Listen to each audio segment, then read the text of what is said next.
Hi there, I'm Anna. My life took a sharp turn 5 years into my marriage with Paul. We were your average couple. I was a teacher. He was a manager at an energy company. Life was pretty straightforward. Then his dad passed away, leaving his mom, Elaine, all alone in their family house. It was then that Paul dropped the bombshell. "Anna, we need to talk," Paul said abruptly one night, his tone serious enough to make me pause mid-scroll on my phone. I looked up. "What's up?" "Everything okay." He took a deep breath. "It's about Mom. She's alone in that old house since Dad passed. I think we should move in with her." I felt my stomach drop. Move in with Elaine? She and I were like oil and water. "Paul, are you serious? You know Elaine and I barely get along." He leaned against the kitchen counter, his expression firm. "I know, but she's my mom, and she's struggling. Plus, we're just burning money on this rented apartment." I sighed, running a hand through my hair. "But this is our space, our home. Moving in with your mom is a whole different ballgame." Paul's voice took on a pleading edge. "Please, Anna, it's not just about the space. It's about family. Mom needs us." I bit my lip, feeling cornered. "Your mom needs us, or you need your mom." He frowned. "That's not fair, Anna. It's not like I'm asking you to live in a dump. It's a huge house with plenty of room for all of us." I crossed my arms, feeling the tension rise. "And what about our life here? Just uproot everything because Elaine snaps her fingers?" Paul's tone hardened. "It's not like that, and you know it. I'm thinking about what's best for everyone." I shot back. "Everyone, or just Elaine?" He threw his hands up in frustration. "Damn it, Anna, can't you just try to see the bigger picture here?" I glared at him. "I'm looking at the bigger picture, Paul. Our life, our independence, not just playing happy families in that gloomy old house of hers." The argument went in circles, but eventually I caved. For Paul. For the sake of peace. But deep down, I dreaded every bit of it. Moving day came, and it was as uncomfortable as I imagined. Elaine's house was this imposing old structure with rooms that echoed and a constant chill in the air. Elaine greeted us with a stiff smile. "Welcome to my home. I expect you to respect my ways." I forced a smile, trying to keep the peace. "Of course, Elaine. We appreciate you letting us stay." But living with Elaine was like living with a hawk. She had a comment for everything. "Don't put the dishes away like that, or you're overwatering the plants." It was relentless. One night, after a particularly harsh critique on my cooking, I exploded to Paul in our room. "I can't do a damn thing right for your mother. It's like living with a drill sergeant." Paul rubbed his temples, looking equally frustrated. "Anna, just give it time. She's old and set in her ways." I threw my hands up. "Great, so we just tiptoe around her till the end of time."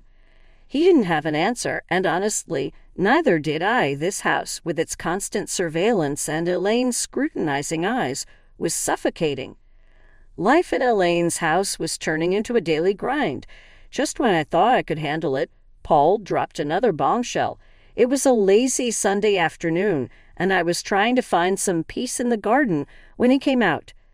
"Anna, we need to talk," Paul said, leaning on the garden gate. I looked up, feeling a knot in my stomach. "What now, Paul?" He took a deep breath. "I think you should quit your job and stay home. We're spending a fortune on a nurse and housekeeper for Mom. It makes more sense." I stood up, anger rising. "Quit my job, Paul. I love teaching. It's not just about the money." He ran his hands through his hair, his tone getting edgy. "I know, but think about it. It'll make things easier around here." I shook my head, disbelief washing over me. "So what? I just become a full-time maid and nurse? That's not the life I want." Paul's voice rose. "It's not about what we want, Anna. It's about what's practical. My mom needs us." I glared at him. "No, your mom needs you. I didn't sign up to be her caretaker." He shot back. Well, things change, Anna. We need to adapt. Adapt. That word felt like a slap. I loved my job, my independence. This wasn't adapting. This was sacrificing. You know what, Paul? Fine, I'll do it, but don't expect me to be happy about it. He sighed, a look of relief crossing his face. Thank you, Anna. It means a lot. But it didn't feel like a victory. It felt like I was losing a part of myself. Quitting my job was hard, but the days that followed were harder. I was now a full-time housekeeper, nurse, and cook. Elaine, as always, had her 2 cents to add about everything. Those curtains need a wash, she'd say, or the soup is too salty. It was endless. One day, I snapped. Elaine was criticizing the way I ironed her clothes, and I couldn't take it anymore. Elaine, can you just stop? I'm doing my best here. She looked taken aback. Well, I'm sorry if I have standards, Anna. I threw the iron down, my voice shaking with frustration. I'm not your servant, Elaine. I'm your son's wife. I'm here trying to help, and all you do is criticize me. There was a moment of tense silence, and then Elaine's expression softened slightly. I know you're trying, Anna. I'm just used to things a certain way. I sighed, feeling the tension drain out of me. I know, Elaine, but I'm not you. I have my way of doing things. From that day on, things were slightly better. Elaine toned down her criticisms, and I tried to accommodate her quirks. It was a fragile truce, but it was better than the constant battles. As time dragged on in Elaine's house, the atmosphere grew tenser, almost suffocating. Paul's behavior became increasingly distant and elusive. He was always late from work, and when he was home, he might as well have been invisible, holed up in the spare room like it was his sanctuary. One evening, unable to bear the silence and distance anymore, I cornered him in the kitchen. Paul, what's going on with you? You're hardly here, and when you are, it's like you're not even my husband anymore. He avoided eye contact, stirring his coffee absent-mindedly. Work's a nightmare right now, Anna. Just piles of stress. I leaned back against the counter, my arms folded. I get stress, Paul, but this feels like you're shutting me out. You're here, but you're not really here. He exhaled heavily, his gaze still fixed on his coffee. I don't know what you want me to say, Anna.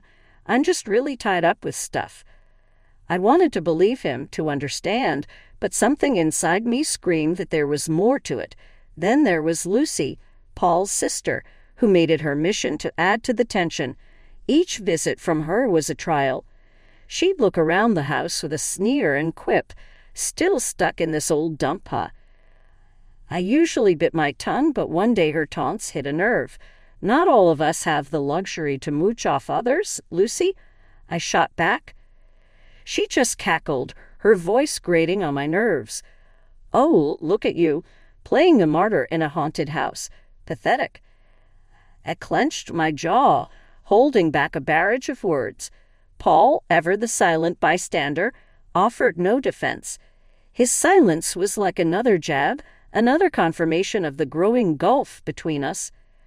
The biggest shift, however, came with Elaine.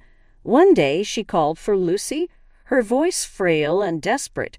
Lucy, I need help with a bath. I can't manage on my own anymore. Lucy's response was cold and cutting. Help yourself, Mom. I'm not your caretaker. Elaine broke down in tears, and my heart couldn't take it. Despite our rocky history, I couldn't leave her in that state. I helped her with the bath, and something between us changed that day. Elaine started to warm up to me, treating me less like an intruder and more like a daughter. It was a welcome change, but it also highlighted how far Paul and I had drifted apart. The house felt colder, emptier, despite Elaine's newfound warmth towards me. The walls seemed to echo with the growing silence between Paul and me, a chasm that seemed to widen with each passing day. The chill in our home grew colder each day. Paul's late nights at work became a norm, and our conversations turned into mere whispers of their former selves. It was during one of these fleeting interactions that Paul dropped a new piece of news that would add to the growing pile of secrets and lies. "Anna, I got an apartment near work," he said nonchalantly, as if he was talking about the weather. I almost dropped the dish I was cleaning. "An apartment? Why on earth would you need that?" He leaned against the door frame, avoiding my gaze. "It's just practical. Anna, saves me the commute, especially with the late nights." I felt a surge of anger and confusion. "And you just decided this without talking to me? What are we, roommates now?" He shrugged, his indifference cutting deep. "I thought you'd be happy. Less stress about me coming home late." I shook my head, disbelief coloring my tone. "Happy, Paul? This feels like you're living a double life. What's next? You'll tell me you have a second family there?" He sighed, rubbing his forehead. "Don't be dramatic, Anna. It's not like that." I wanted to push further to break through his nonchalant facade, but I knew it was futile.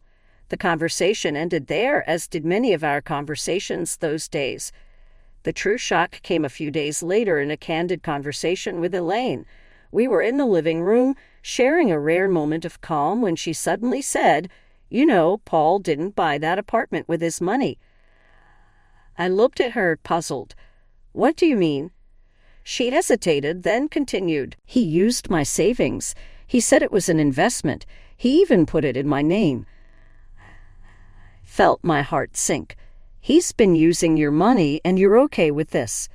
Elaine shrugged, a sad look in her eyes. "I couldn't say no. He's my son, but I thought you should know." I was speechless. Paul's secret apartment was one thing, but using his mother's savings under the guise of an investment, it felt like the man I married was slipping away, replaced by this stranger with secrets and lies. A few days later, I confronted Paul about it. "Paul, why didn't you tell me the apartment was bought with your mom's money?" He was unapologetic, almost defiant. "Because I knew you'd react like this. It's an investment, Anna. It's not a big deal." I couldn't believe his audacity. "Not a big deal? You're gambling with your mom's savings and keeping it from me. What else are you hiding?" He turned away, ending the conversation with a dismissive wave. "You wouldn't understand, Anna. It's business." Business. That word felt like a chasm between us, an excuse for everything that was going wrong in our marriage. Living in Elaine's old, dreary house was taking its toll on me. The walls, once probably vibrant, now echoed a somber tone, and every creaking floorboard seemed to whisper secrets. One day, I just couldn't take it any more. "Elaine, have you ever thought about renovating the house?" I asked over breakfast. It could use some freshening up. Elaine looked up from her tea, surprised. "Renovate? I haven't thought about it in years. It's such a big task." I nodded, feeling a spark of enthusiasm. "I know, but it could really brighten up the place. Maybe just start with a new coat of paint or some new wallpaper." Elaine considered it for a moment. "Well, I suppose it wouldn't hurt to bring some new life into this old house. But are you sure you're up for it?" I smiled, eager for a project. "Absolutely. It'll be a good change." And so it began. I threw myself into the renovation, painting walls, choosing wallpapers, and even attempting to restore some of the old furniture. It was hard work, but it felt good, like I was breathing life back into the house and, in a way, into myself. One day, while I was up to my elbows in paint, Paul walked in. He looked around, his expression one of shock and disbelief. "What the hell, Anna? What are you doing to my mom's house?" Stood up, wiping the sweat from my brow. "I'm renovating, Paul. Like I told Elaine, it's time this place got a little love and care." Paul's face reddened. "You had no right to start changing things without asking me. This is my family home, not some DIY project." I felt my temper rise. "Your home? When was the last time you even cared about this place, Paul? I'm doing something good here." He took a step closer, his voice rising. "You're overstepping, Anna. You always do this. take control and push everyone else aside. I stared at him, incredulous. Take control? Paul, I'm trying to make this gloomy place livable. Maybe if you spent more time here, you'd see that. Before Paul could retort, Elaine walked in. What's all this noise about? Paul turned to her. Mom, did you know about this? About her changing the house. Elaine looked from me to Paul, then back again. Yes, I did. I'm glad she's doing it. This house needed a change, and Anna's doing a wonderful job. Paul looked like he'd been slapped. But it's our family home. Elaine cut him off, her tone firm. It's my home, Paul, and I want this. Anna has every right to do what she's doing.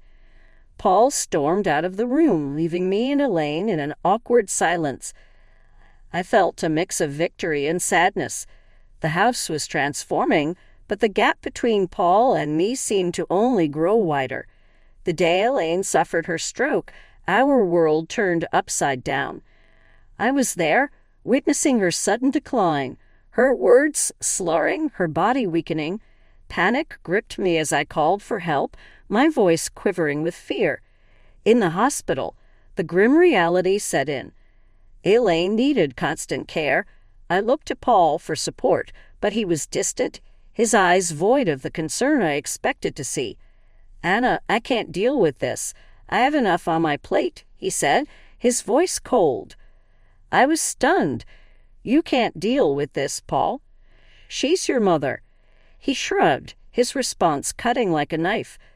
Yeah, and she's been a burden for years. This is just the cherry on top.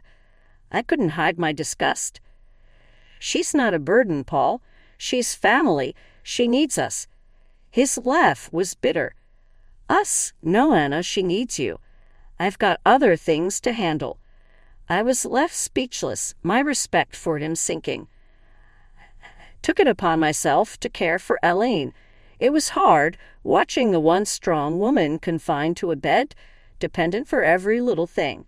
As I became Elaine's primary caregiver, Paul's visits grew rarer and his indifference more apparent. His visits were short, his conversations with Elaine brief and superficial. Then Lucy came. I overheard them in the living room, their words like venom. We should start thinking about the will, dividing the assets, Lucy said, her voice devoid of any emotion. I burst into the room, fury coursing through my veins. How can you be so heartless, discussing her will right in front of her? She's still here. Lucy smirked, her words sharp. Oh, look who's talking. The saintly daughter-in-law. This is our family's matter. Stay out of it. Paul chimed in, his voice laced with cynicism. Anna, just drop it. It's practical to plan these things. No use pretending she's going to bounce back. I was aghast at his cruelty. Practical. She's your mother, Paul. How can you be so callous? He shrugged, his reply cold and detached. Life's callous, Anna. Better get used to it. I turned away, my heart heavy with disgust. In the following weeks, I dedicated myself to Elaine's recovery, and to my surprise, she showed signs of improvement.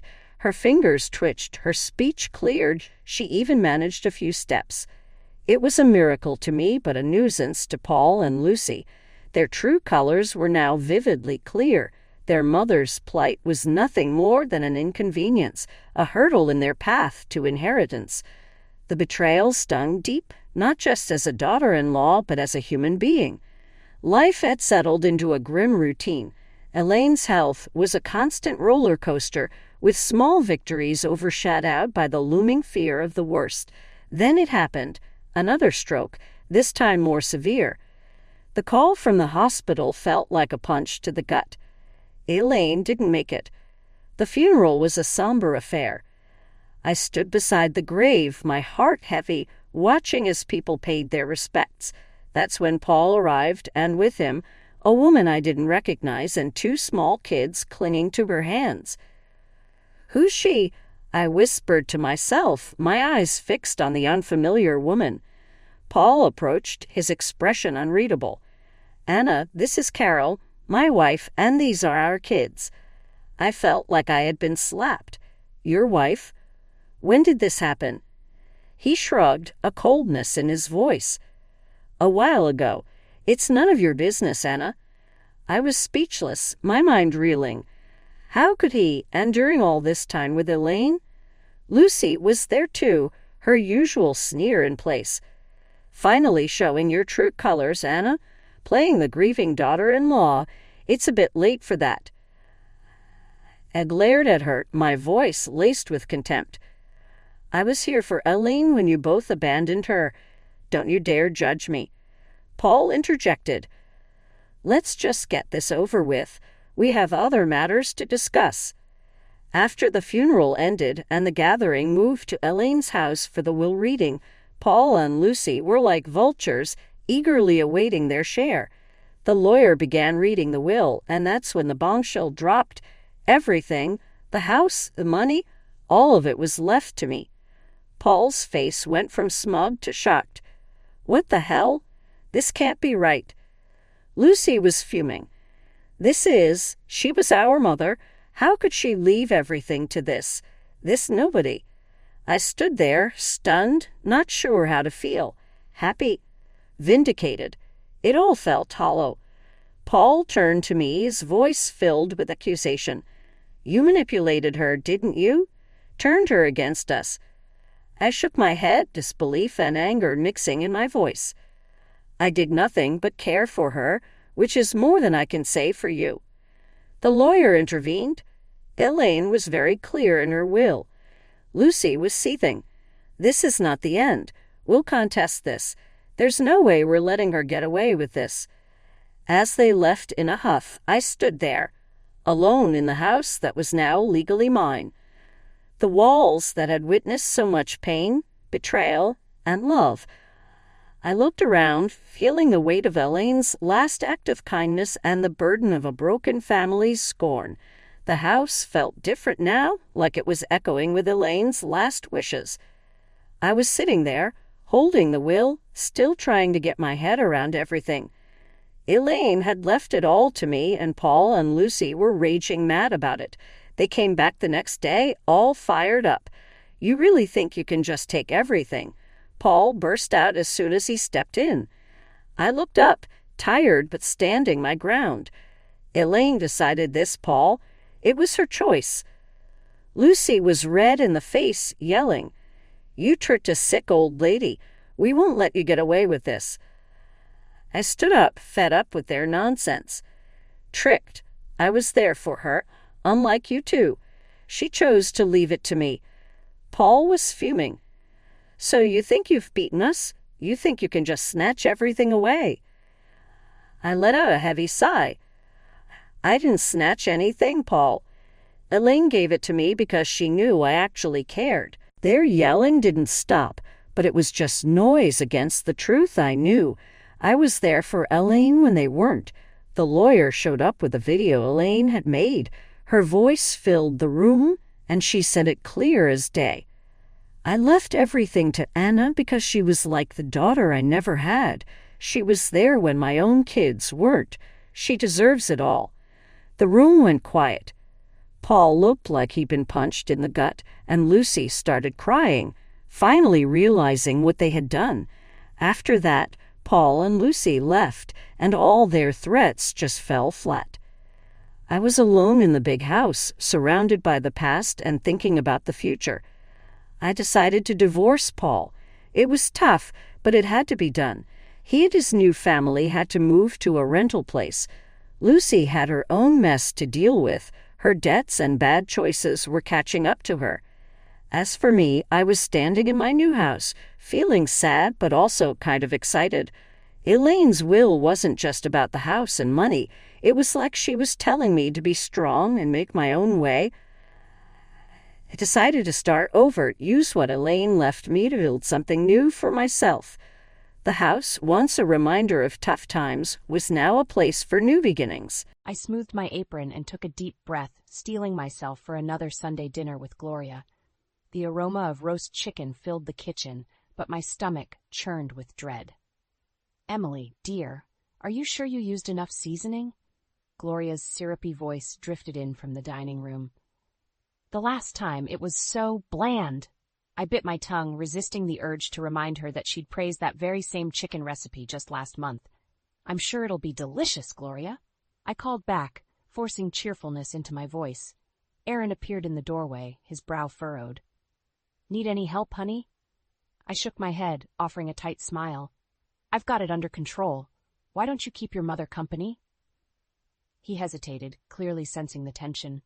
You know, Mom means well. She just... Aaron! Gloria's voice cut through our conversation like a knife. Come tell me about that big project at work. Emily can manage in the kitchen, I'm sure. I watched my husband's shoulders slump as he turned away, leaving me alone with my simmering resentment. As I carried the platter to the dining room, I caught sight of my reflection in the hall mirror. At 35, I looked older than my years, worry lines etched around my eyes. There she is! Gloria beamed, her perfectly coiffed silver hair gleaming in the soft light. I was beginning to wonder if we'd eat before midnight. I set the platter down, forcing a laugh. Oh, Gloria, you're such a kidder. Aaron cleared his throat. It looks great, Em, doesn't it, Mom? Gloria peered at the chicken, her nose wrinkling slightly. Well, it certainly looks interesting. Did you try that new recipe I sent you? Actually, because I specifically remember telling you how much Aaron loves lemon and rosemary. Didn't I, darling? Aaron shifted uncomfortably in his chair. Mom, Emily's chicken is always delicious. Let's just enjoy the meal, okay? I sat down, my hands shaking slightly as I reached for the serving spoon. The meal progressed with Gloria peppering Aaron with questions about work, barely acknowledging my presence except to make thinly veiled criticisms about the food or the state of the house. You know, Emily, Gloria said, dabbing at her mouth with a napkin, I was talking to my friend Marge the other day. Her daughter-in-law works full-time and still manages to keep a spotless home. I don't know how she does it. I gripped my fork tighter. Well, It's probably because she doesn't have children yet, Gloria continued, her eyes boring into mine. Speaking of which, when are you two planning on giving me some grandchildren? I'm not getting any younger, you know. The room fell silent. I looked to Aaron, silently pleading for support, but he stared down at his plate. We're still discussing it, I managed to say, my voice barely above a whisper. Gloria squeaked. Well, don't wait too long. Tick-tock, dear. I abruptly stood up, my chair scraping against the hardwood floor. Excuse me, I need some air. I fled to the back porch, gulping in the cool evening air. Tears pricked at my eyes as I leaned against the railing, wondering how much longer I could endure this weekly torment. The screen door creaked open behind me. Aaron's voice was soft, hesitant. I turned to face him, no longer able to hide my distress. I can't do this anymore, Aaron. Your mother, she's... I know, he said, running a hand through his hair. She can be a bit much, but she loves us in her own way.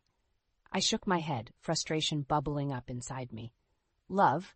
Is that what you call it? She criticizes everything I do, makes me feel worthless in my own home. And you just sit there and let it happen. Aaron's face fell. That's not fair, Em. I'm trying to keep the peace. What do you want me to do? Choose between my wife and my mother? The words hung in the air between us, heavy with implication.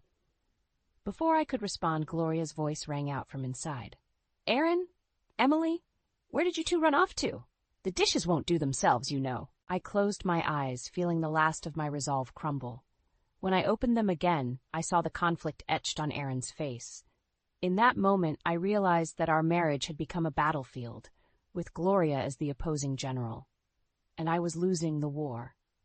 The morning sun streamed through the kitchen window, but its warmth did nothing to ease the chill that had settled between Aaron and me since last night's disastrous dinner. I mechanically flipped pancakes, my mind racing with unspoken words and simmering frustrations. Aaron shuffled into the kitchen, his tie askew.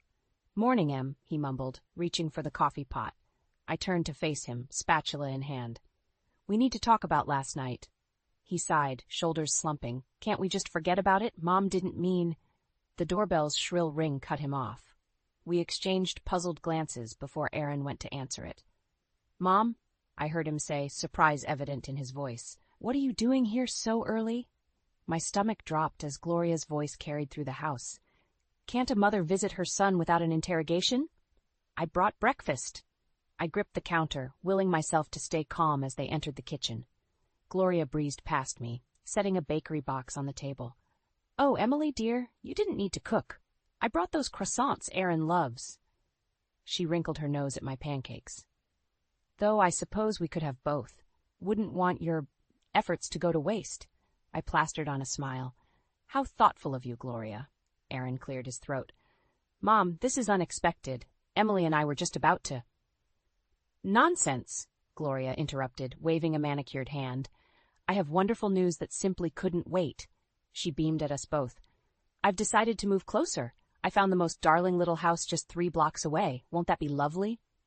The spatula clattered to the floor. Aaron's face paled as he looked at me, then back to his mother. "Mom, that's quite a decision. Are you sure?" Gloria's eyes narrowed. "Of course I'm sure.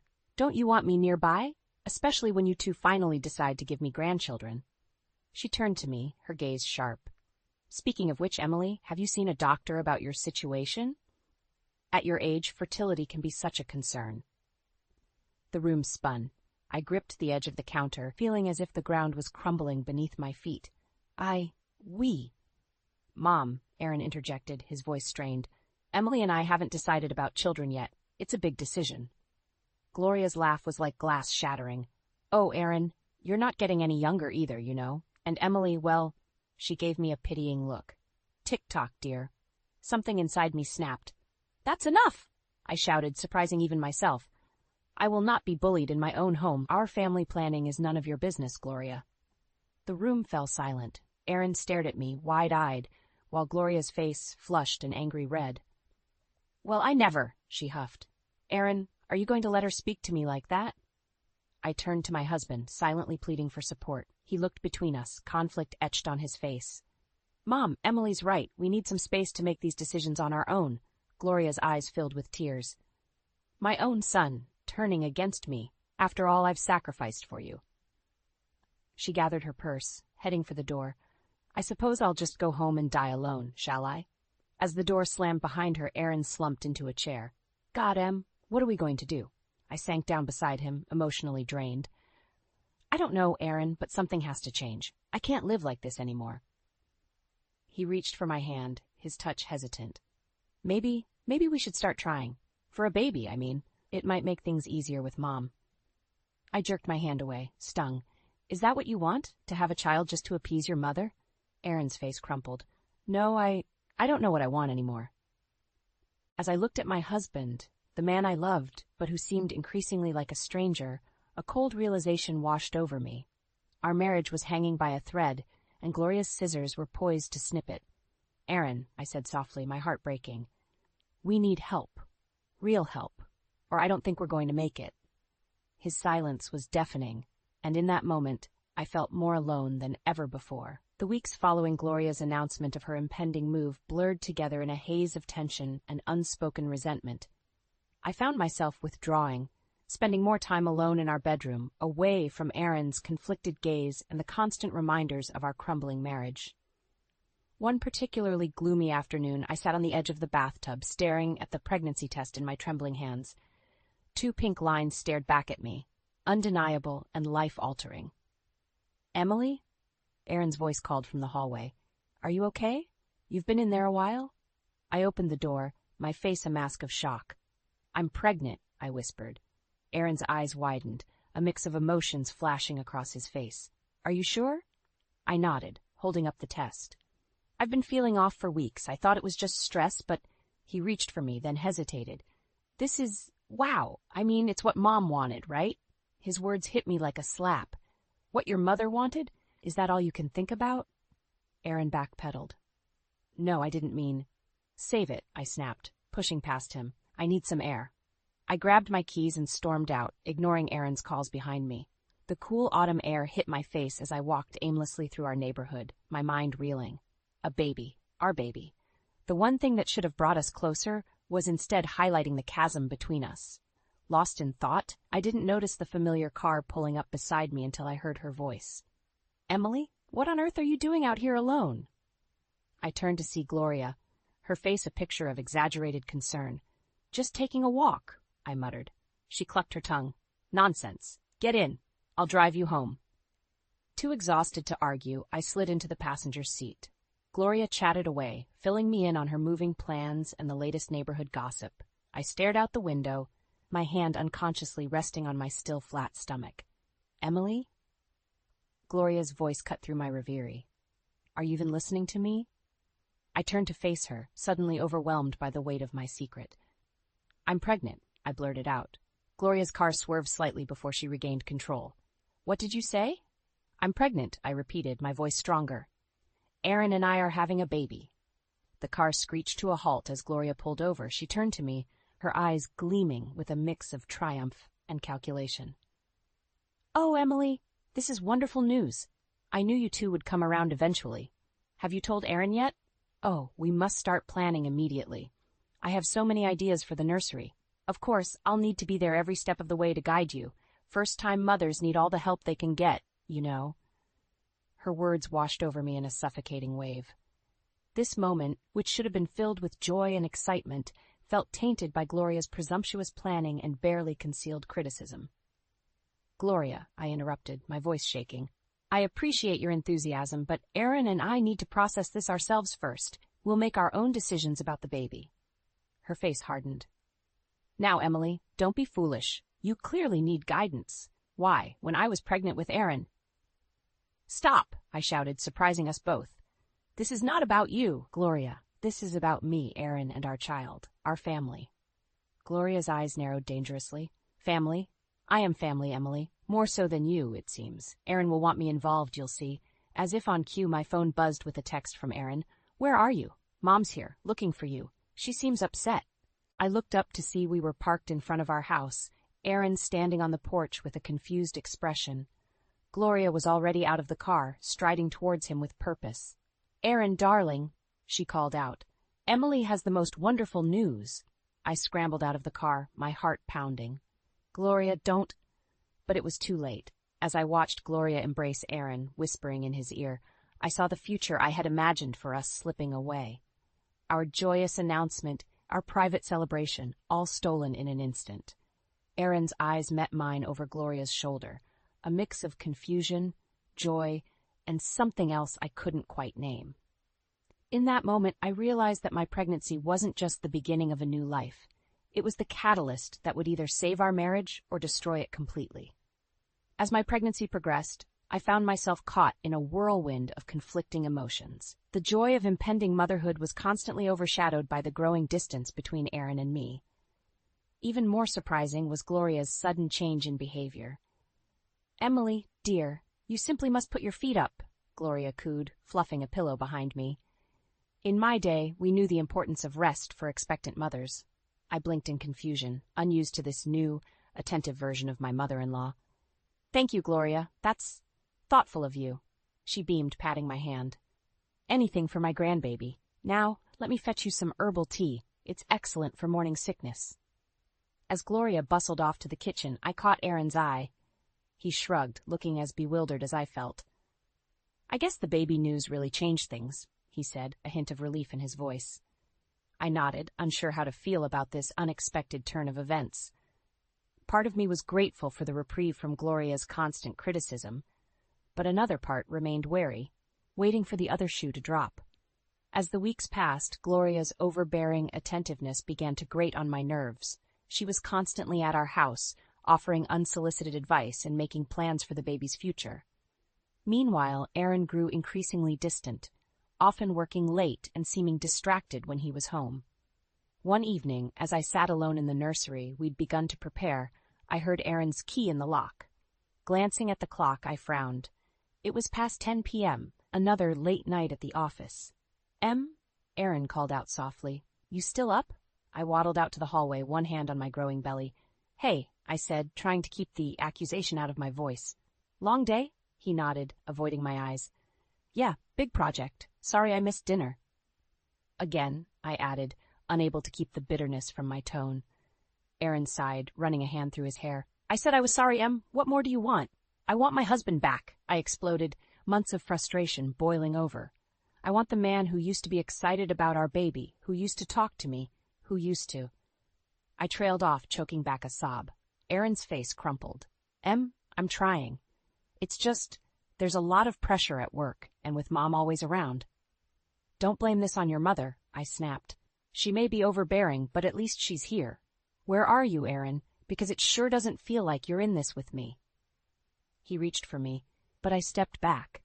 I need some air, I muttered, grabbing my coat and keys. Emily, wait. But I was already out the door, tears blurring my vision as I made my way to the car. I drove aimlessly, eventually finding myself at a small park near our house. Sitting on a bench, I watched young families playing, their laughter a stark contrast to the heaviness in my heart. My phone buzzed insistently. Thinking it was Aaron, I almost ignored it, but something made me look. It was a text from an unknown number. Your husband isn't working late. He's with her again. Lincoln Hotel, room 302. See for yourself. My blood ran cold. With trembling hands, I started the car and drove to the hotel, my mind racing with possibilities, each worse than the last. As I approached room 302, I heard muffled laughter. Aaron's laugh, followed by a woman's voice I didn't recognize. I stood frozen, my hand poised to knock, when suddenly the door swung open. Aaron stood there, his shirt untucked, lipstick on his collar. Behind him, I caught a glimpse of a young woman hastily buttoning her blouse. Our eyes met, and in that moment, my world shattered. Emily, Aaron gasped, his face draining of color. I can explain. But I was already running, one hand protectively cradling my belly, the other wiping away hot tears of betrayal. As I drove home in a daze, one thought crystallized in my mind. I had to protect myself and my baby, no matter the cost. The life I had known was over. Now, I had to figure out how to build a new one from the ashes of betrayal. The days following my discovery of Aaron's infidelity passed in a blur of numbness and disbelief. I wandered our house like a ghost, mechanically going through the motions of daily life while my mind raced with unanswered questions and suppressed rage. Aaron's desperate attempts to explain and apologize fell on deaf ears. I couldn't bear to look at him, let alone listen to his excuses. Gloria, sensing the tension but unaware of its cause, hovered anxiously, her newfound solicitousness now grating on my last nerve. One afternoon, as I sat in the nursery folding tiny onesies, my phone buzzed with a text from an unknown number. Meet me at Riverside Cafe at 3 p.m. if you want to know the whole truth. My heart raced. Could this be the same person who had tipped me off about Aaron's affair? Despite my better judgment, I found myself driving to the cafe, curiosity and desperation overriding caution. As I entered, a young woman with sleek blonde hair waved me over. My stomach clenched as I recognized her from the hotel room. Emily, she said, her voice surprisingly gentle. I'm Samantha. Thank you for coming. I sat down stiffly, my hands protectively cradling my belly. Why did you want to meet? Samantha sighed, pushing a folder across the table. Because you deserve to know everything. Aaron's been lying to both of us. With trembling hands, I opened the folder. Inside were photos, receipts, and printed emails documenting Aaron's affair, not just with Samantha, but with multiple women over the past year. He told me he was separated, Samantha explained, her eyes brimming with tears. When I found out about you and the baby, I knew I had to come clean. I stared at the evidence, feeling as if the ground had opened up beneath me. How long have you known? A few weeks, she admitted. I've been gathering evidence. Emily, there's more you need to know. Aaron's been embezzling from his company to fund these affairs. He's in deep trouble, and I'm afraid he might try to pin it on me. My mind reeled. The Aaron I thought I knew, my loving, supportive husband, was a complete stranger. A liar, a cheater, and now a thief. Why are you telling me this? I asked, my voice barely above a whisper. Samantha reached across the table, hesitating before placing her hand on mine. Because I was wrong to get involved with a married man, and I want to make it right. You need to protect yourself and your baby, Emily. As I drove home, my emotions swung wildly between devastation and fury. How could Aaron do this to us? To our unborn child? And how had I been so blind? Entering our house, I found Aaron and Gloria in the living room, their hushed conversations stopping abruptly at my appearance. Emily, honey? Gloria cooed, her saccharine tone setting my teeth on edge. Where have you been? We've been so worried. I ignored her, fixing my gaze on Aaron. We need to talk. Now. Gloria started to protest, but Aaron cut her off. Mom, please, give us some privacy. As soon as we were alone, I slammed the folder down on the coffee table. Explain this, I hissed, Aaron's face drained of color as he flipped through the contents. I can explain. Explain what? I exploded. How you've been cheating on me for a year? How you've been stealing from your company? How you've lied to me every single day? He reached for me, but I recoiled. Emily, please. I made mistakes, but I love you. We can work this out. I laughed bitterly. Work it out. There's nothing left to work out, Aaron. It's over. You can't mean that, he pleaded. Think about the baby. We're a family. The mention of our child ignited a fierce protectiveness within me. That's exactly what I'm thinking about. Our baby deserves better than a lying, cheating father. Aaron's face hardened. You can't take my child away from me. If you try to leave, I'll fight you for custody. Who do you think the courts will favor? A successful businessman or an unemployed housewife? His threat hung in the air between us, and in that moment, I knew I had to be smarter than him. I couldn't let him know my next move. Forcing tears to my eyes, I softened my voice. You're right, I'm just upset.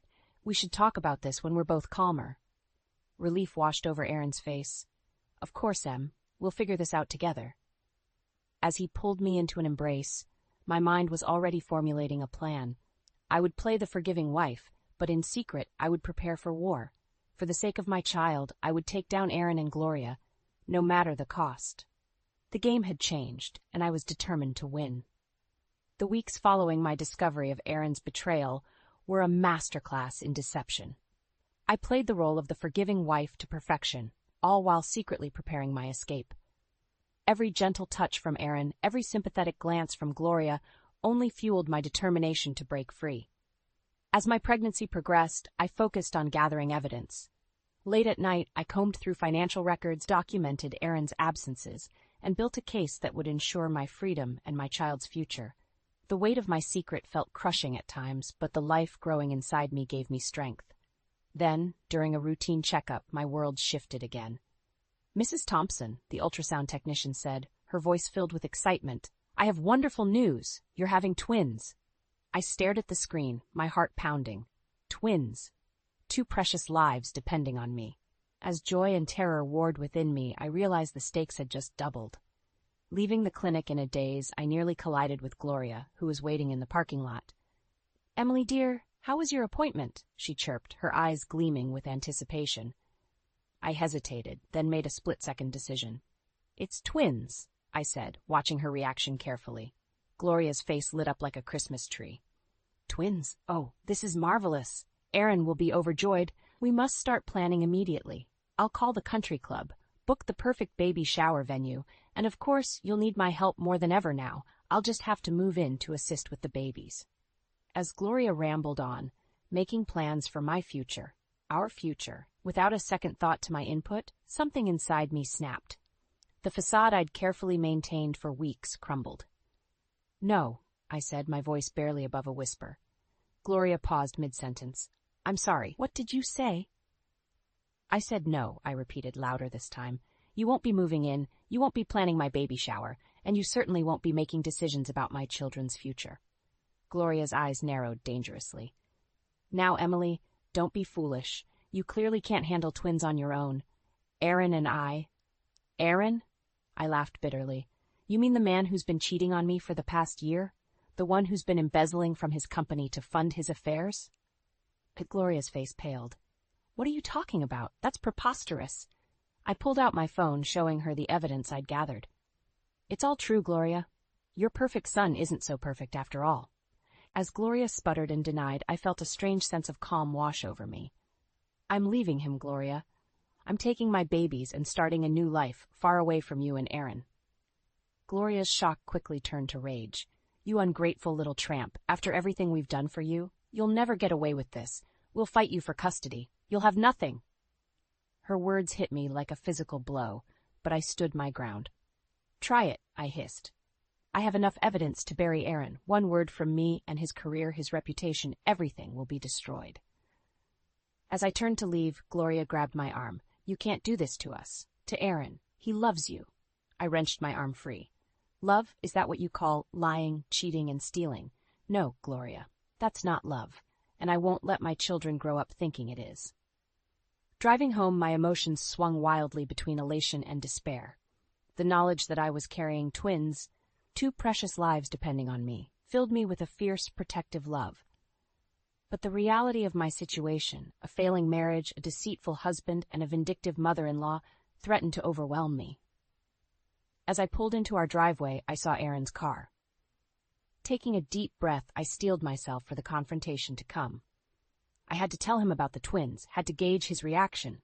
It would be the final test, the moment that would determine whether there was anything left to salvage or if I needed to accelerate my plans to leave.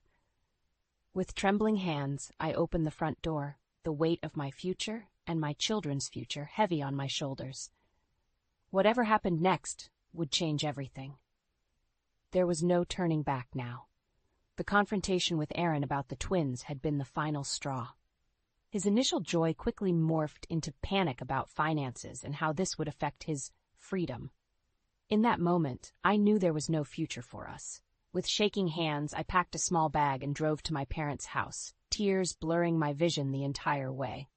Mom opened the door, her smile fading as she took in my disheveled appearance.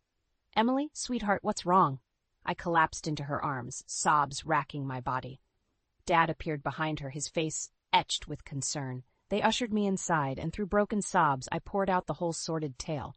Aaron's affairs, the embezzlement, Gloria's manipulations, and finally the twins. Mom gasped, her hand flying to her mouth. "Oh, Emily, I'm so sorry. We had no idea." Dad's face darkened with anger. "That son of a... I'll kill him." I shook my head vehemently. "No, Dad, I need to handle this myself, for the babies." They exchanged a worried glance before Mom asked, "What are you going to do?" Taking a deep breath, I steeled myself. "I'm going to divorce him, after the twins are born." The words hung heavy in the air. My parents, shocked into silence, simply held me as I cried. The next few weeks were a whirlwind of activity. My parents rallied around me, helping me contact lawyers and make plans for the future. Aaron called incessantly, alternating between tearful apologies and angry threats. I let them all go to voicemail, focusing instead on my health and the babies growing inside me. As my due date approached, the stress began to take its toll. My blood pressure spiked and the doctor ordered bed rest. Confined to my childhood bedroom, I felt like a prisoner in my own body, my mind racing with worries about the future. One afternoon, as I lay trying to nap, I heard raised voices downstairs. Curious, I crept to the top of the stairs, my heart pounding as I recognized the voices. "How dare you show up here?" Dad's voice boomed. "After what you've done to our daughter." "Please, Mr. Johnson," Aaron pleaded. "I just want to talk to Emily, to make things right."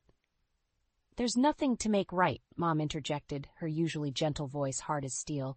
"You've done enough damage. Leave before we call the police." "You can't keep me from my children," Aaron shouted. "I have rights." I gripped the banister, my knees weak. How dare he? After everything he'd done, he thought he had rights? Suddenly, a sharp pain ripped through my abdomen. I gasped, doubling over. Another pain followed, more intense than the first. "Mom," I called out, my voice strained. "Dad." The arguing voices below fell silent. Then a flurry of footsteps on the stairs. "Emily?" Mom's worried face appeared. "Oh, God, are you in labor?" I nodded, unable to speak through the pain. Dad appeared behind her side, his face pale. "I'm calling an ambulance," he said, pulling out his phone. "No." Aaron's voice came from behind them. "I'll drive. It'll be faster." For a moment we all froze, the tension palpable. Then another contraction hit, and I cried out in pain. "Fine," Dad growled, "but I'm coming with you." The drive to the hospital was a blur of pain and fear. Aaron kept glancing at me in the rearview mirror, his face a mask of worry and guilt. Dad sat beside me in the back seat, holding my hand and murmuring words of encouragement. As we pulled up to the emergency entrance, a terrifying thought struck me. What if Aaron tried to take the babies? What if he and Gloria conspired to keep them from me? Panic seized me, making it hard to breathe. "Dad," I gasped, "don't let him near the babies. Promise me." Dad's eyes met mine, understanding dawning in them. He nodded solemnly. "I promise, sweetheart. He won't get near them." As the nurses wheeled me into the delivery room, I caught one last glimpse of Aaron's face, a mixture of longing, regret, and something that looked almost like determination. In that moment, I knew that the real battle was just beginning. The doors swung shut behind me, and I steeled myself for what was to come. My children's future hung in the balance, and I was determined to fight with everything I had to protect them. no matter the cost. 3 months after the twins' birth, I stood at the front door of what was once my home, my heart pounding. Dad waited in the car with the babies, ready to intervene if needed. With a deep breath, I unlocked the door and stepped inside. The house was eerily quiet as I made my way to the bedroom, filling a suitcase with my remaining belongings. As I reached for a photo album on the top shelf, a stack of papers tumbled down. Curious, I picked them up, my blood running cold as I realized what they were. I slammed the front door behind me, my hands shaking as I fumbled with my keys. The house was quiet, but the silence felt oppressive, heavy with unspoken truths. Jake's car wasn't in the driveway, and I knew exactly where he'd be. Not at work, like he'd told me this morning, but probably drowning his sorrows at O'Malley's again. "Damn it, Jake," I muttered, tossing my purse onto the kitchen counter. The answering machine blinked accusingly, and I hit play with more force than necessary. "Mrs. Lawson, this is Sandra from Midwest Insurance. I'm calling to follow up on the claim your husband filed last week regarding his termination." My stomach dropped. Termination? Jake had sworn up and down he'd quit his job at the bank 2 weeks ago, citing creative differences with his boss. I'd been skeptical. It was the 3rd job he'd left in as many years, but I'd wanted to believe him. The machine beeped again. "Emma, honey, it's your mother-in-law. I hope you're not working too late again. Jake could really use your support right now. Call me back, dear." I deleted Martha's message with a vicious jab. Of course she'd take his side. In her eyes, Jake could do no wrong, and any of his shortcomings were clearly my fault. The front door creaked open, and I steeled myself. Jake stumbled in, reeking of whiskey and failure. "Hey, babe," he slurred, attempting a lopsided grin. "You're home early." "Cut the crap, Jake," I snapped. "I know you were fired. Why did you lie to me?" His face fell, guilt flashing in his bloodshot eyes. I didn't want to disappoint you again? So you thought lying was the better option?" I ran a hand through my hair, frustration building. How are we supposed to trust each other if you can't even be honest about something like this? Jake slumped onto the couch, head in his hands. "I'm sorry, Em. I really messed up this time." "This time?" I echoed, my voice rising. "Jake, this is becoming a pattern. We can't keep living like this. What happened?" He mumbled something about a missed deadline and an angry client. The same old story, different day. I paced the living room, my mind racing. "We need to make some changes," I said firmly. "I can't keep being the only reliable income in this household, and you need to." The phone rang, cutting me off. Jake lunged for it, relief evident on his face at the interruption. "Hello? Oh, hi, Mom," he said, shooting me a pleading look. I rolled my eyes and headed for the kitchen, needing some space. As I filled a glass of water, Jake's voice drifted in from the other room. "Yeah, Emma's here. She, found out about the job. No, I haven't told her that part yet." I froze, my grip tightening on the glass. What else was he hiding? "Mom, I don't think that's a good idea," Jake was saying, his voice low and urgent. "Emma won't—" "No, I know you're trying to help, but—" I stormed back into the living room. "Won't what, Jake? What brilliant plan has your mother cooked up now?" Jake's eyes widened in panic. "Nothing. It's nothing. Mom, I gotta go." He hung up quickly, avoiding my gaze. "Jake," I said, my tone dangerous. "What aren't you telling me?" He fidgeted with the phone cord, looking everywhere but at me. "It's just, Mom thought it might be good if she came to stay with us for a while, to help out, you know?" The glass slipped from my hand, shattering on the hardwood floor. Water and shards of glass spread at my feet, a perfect metaphor for the mess our life had become. "Your mother," I said slowly, "wants to move in with us?" Jake nodded miserably. "Just temporarily, until I can get back on my feet." I stared at him, speechless. This was a nightmare. Martha, with her judgmental looks and backhanded compliments, living under our roof? The very thought made my skin crawl. "Emma, please," Jake pleaded. "It won't be for long. We need the help, and—" "We?" I interrupted, my voice sharp. "There is no we in this decision, Jake. You and your mother don't get to decide how we handle your mistakes." I turned on my heel, carefully stepping over the broken glass. "Clean this up," I said over my shoulder. "I need some air." As I grabbed my keys and headed for the door, I heard Jake call out desperately, "Emma, wait! Where are you going?" I paused, my hand on the doorknob. "To figure out how to fix the mess you've made of our lives," I replied, not looking back. "And Jake, don't wait up." I stormed into my office the next morning, my head pounding from a restless night. The last thing I needed was to deal with Martha's judgmental attitude on top of Jake's lies. But there she was, her number flashing on my phone as it rang incessantly. "Emma speaking," I answered curtly, bracing myself. "Emma, dear," Martha's saccharine voice oozed through the line. "I hope I'm not interrupting your very important work." I gritted my teeth. "What can I do for you, Martha?" "I'm worried about Jake," she sighed dramatically. "He's been so down lately, I can't help but wonder if your career focus might be affecting him." My grip tightened on the receiver. "Excuse me?" "Well, you know how men are," Martha continued, oblivious to the anger building in my chest. "They need support, attention. Jake's always been sensitive. Perhaps if you were home more." "Martha," I cut her off, my voice dangerously low. "Jake is a grown man. His job troubles are his own responsibility." "But as his wife," I interrupted, "I've been supporting us financially for years while Jake hops from job to job. Don't you dare imply this is my fault." Martha gasped, affronted. "I'm only trying to help, Emma. Someone needs to be there for Jake, and if you're too busy climbing the corporate ladder—" "Stop right there," I snapped. "My career isn't the problem. Jake's inability to hold down a job is. And frankly, Martha, your coddling isn't doing him any favors." "Well, I never," Martha huffed. "If that's how you feel, maybe it's best if I come stay with you both for a while.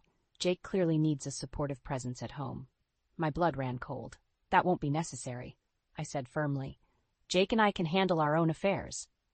"We'll see about that," Martha replied ominously before hanging up. I slammed the phone down, fuming. The nerve of that woman. As if I hadn't bent over backwards trying to help Jake. My phone buzzed with a text from him. "Mom's worried about us. Maybe we should let her visit?" I ignored it, focusing on my work. Hours flew by as I buried myself in spreadsheets and client calls, anything to avoid thinking about the mess waiting for me at home. It was nearly 8 p.m. when I finally left the office. As I pulled into our driveway, I froze. Martha's car was parked in my usual spot. I found them in the kitchen, Jake nervously stirring a pot while Martha fussed over place settings. "What's going on?" I demanded, dropping my briefcase with a thud. Martha turned, all smiles. "Emma, darling, we were wondering when you'd grace us with your presence. I hope you don't mind. I took the liberty of preparing dinner." "You took liberties, all right," I muttered, glaring at Jake. He avoided my gaze, suddenly very interested in his cooking. "Jake mentioned you two were having some difficulties," Martha continued, her tone dripping with false concern. "I thought a nice family dinner might help smooth things over." I laughed bitterly. "Family dinner? Is that what this is?" Jake finally looked up. Please. Mom's just trying to help." "Help?" I exploded. "By ambushing me in my own home? By blaming me for your problems?" Martha gasped. "I would never." "Save it," I snapped. "I heard enough this morning. You made it perfectly clear what you think of me and my career." Jake stepped between us. "Emma, that's not fair. Mom's here because she cares." "Oh, she cares, all right," I retorted. "She cares about controlling our lives, about making me the villain in her perfect little narrative." "Now, Emma," Martha began, her voice sickly sweet, "I know you're under a lot of stress, but there's no need for dramatics. Why don't we all sit down and—" "No," I said firmly. "I'm not doing this. Not tonight." I turned to Jake. "You invited her here without even asking me, didn't you?" His guilty expression said it all. I grabbed my keys, my hands shaking with rage. "Emma, wait," Jake called as I headed for the door. "Where are you going?" I paused, my hand on the doorknob. "Somewhere I'm actually wanted," I replied coldly. "Enjoy your family dinner." As I slammed the door behind me, I heard Martha's voice drift out. "Well, I never. Jake, darling, you really need to do something about that wife of yours." I got in my car and drove, tears blurring my vision. How had my life come to this? And more importantly, how was I going to fix it? I pulled into the driveway after a long day at work, my stomach knotting as I saw Martha's car still parked where it had been for the past week. Taking a deep breath, I steeled myself and walked inside. The living room looked like a tornado had hit it. Martha's belongings were strewn everywhere, suitcases overflowing with clothes, boxes piled high with knickknacks, and framed photos of her and Jake littering every surface. "What the hell is going on?" I demanded, my voice echoing through the house. Jake emerged from the kitchen, looking sheepish. "Emma, honey, I can explain." Jake invited me to stay for a while, Martha interrupted, sweeping into the room with a triumphant smile. Isn't it wonderful? Now I can help out around the house and give you more time to focus on your career. I felt the blood drain from my face. Stay? For how long? Jake shuffled his feet, avoiding my gaze. Well, you see, Mom's having some financial troubles of her own. I thought maybe she could live with us until she gets back on her feet. Live with us? I repeated, my voice rising. Jake, we can barely afford to keep ourselves afloat. How are we supposed to support your mother, too? Martha clucked her tongue. Now, Emma, there's no need to be so dramatic. I'm sure with a little belt-tightening we can make it work. After all, family comes first. I whirled on her. This isn't your decision to make, Martha. This is our home, mine and Jake's. Of course it is, dear, Martha said patronizingly. But Jake agrees it's for the best. Don't you, sweetheart? Jake nodded weakly, and I felt something inside me snap. How dare you? I hissed, advancing on him. How dare you make this decision without even talking to me? This is my house too, Jake. My life. Please, Jake pleaded. Mom needs our help. We can't just turn our backs on her. Like you turned your back on your job responsibilities. I shot back. Or how about how you've turned your back on our marriage by lying to me? Martha gasped. Emma, that's no way to speak to your husband. I rounded on her. And you waltz in here, criticizing my choices, blaming me for Jake's shortcomings, and now you expect me to support you? I'm only trying to help, Martha sniffed. Someone needs to keep this family together. We were doing just fine before you showed up, I snapped. Jake stepped between us. Emma, that's enough. Mom's staying, and that's final. I stared at him, disbelief and betrayal coursing through me. Final? You don't get to make that decision unilaterally, Jake. Well, someone has to make decisions around here, he retorted. You're never home anyway. The words hit me like a physical blow. I stumbled back, grabbing my purse. I'm never home because I'm working my ass off to keep us afloat while you bounce from job to job. Emma, wait, Jake started, but I was already heading for the door. No, Jake, I'm done waiting. I'm done being the bad guy in this scenario. I paused at the threshold, turning back to face them both. You want to play happy families with Mommy Dearest? Fine, but don't expect me to stick around and watch. Where are you going? Jake called after me. To a hotel, I replied coldly, since apparently I'm no longer welcome in my own home.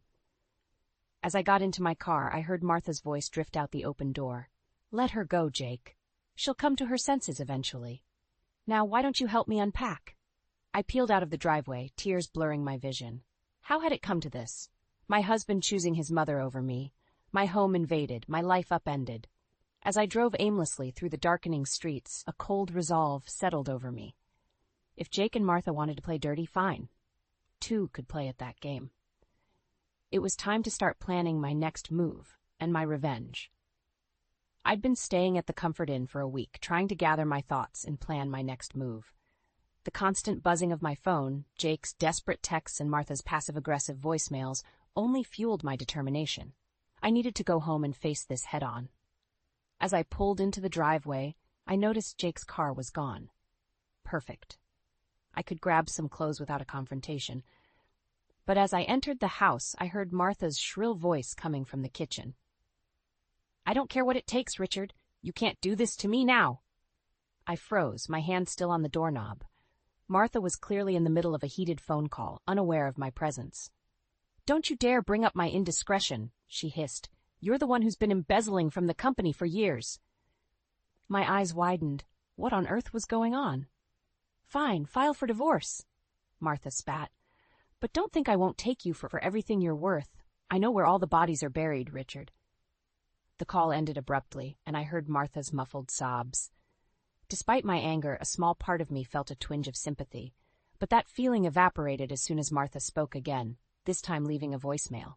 Jake, honey, it's Mom. Listen, I need you to talk to Emma about accessing some of your joint savings. It's just a small loan to tide me over. I'm sure she'll understand. After all, we're family. Red-hot fury coursed through me. How dare she? I stormed into the kitchen, making Martha jump. Emma, she gasped, hastily wiping her eyes. I didn't hear you come in. Clearly, I said coldly. Too busy trying to swindle us out of our savings, were you? Martha's face paled. You heard that? Every word, I confirmed, including your charming conversation with Richard. Infidelity and embezzlement, Martha. My. What would the neighbors say? You don't understand, Martha pleaded, her earlier bravado crumbling. Richard's trying to ruin me. I need help. I laughed bitterly. And your solution is to ruin us instead? To bleed us dry while you've been sitting pretty on stolen money for years? It wasn't like that, Martha protested. Richard handled all the finances. I didn't know. Save it, I snapped. I don't want to hear your excuses. What I want is for you to pack your bags and get out of my house. Martha's eyes narrowed. You can't throw me out. Jake invited me to stay. Watch me, I growled, advancing on her. You've manipulated and lied to us from the moment you got here. You blamed me for Jake's problems, invaded our home, and now you're trying to steal from us. I am Jake's mother, Martha shrieked. He'll never choose you over me. The front door slammed, and Jake's voice called out, Mom? Emma? What's going on? Martha's face transformed instantly, tears welling up in her eyes as Jake entered the kitchen. Oh, Jake, she wailed. Emma's being so cruel. She wants to throw me out on the street. Jake looked between us, confusion evident on his face. Emma, what?